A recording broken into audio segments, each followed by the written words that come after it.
Hey guys, welcome back to Valmiki's Astropalmistry. Today we're going to be looking at one of the most important techniques in the whole system. We're going to be figuring out exactly what it is that you've been born to learn. In other words, what it is, what the purpose is of your soul's incarnation. And to make sense of this, we got to look at a section out of the Ramayana when Hanuman met Ram. So first let me tell you the story about this. Okay, so when Sugriv first learnt that Ram and Lakshman were approaching his hideout, he became very apprehensive of the strangers. He sent Hanuman to the princes to find out if they were spies of Vali and what the purpose of their presence near Mount Rishyamukha was. And so as not to arouse suspicion, Hanuman decided to disguise himself as a Brahmin, and he approached the two brothers. He asked about their appearance, who they were, and noting that they looked more like warriors carrying weapons, but were dressed as ascetic monks. And after asking some more leading questions about their identity and debating with Lakshman, Hanuman revealed his true form as a monkey and embraced Ram.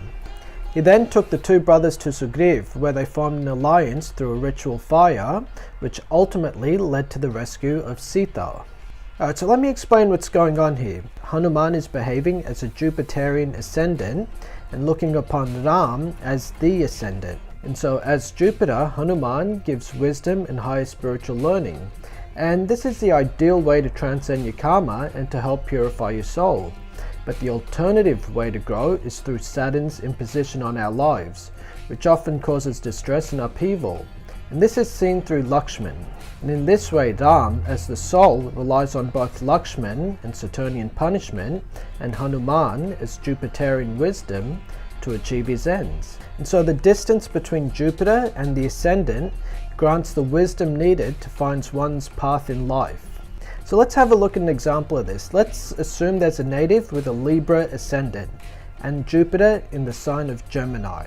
So the first thing we do is count the number of houses between Jupiter and Gemini and the ascendant in Libra.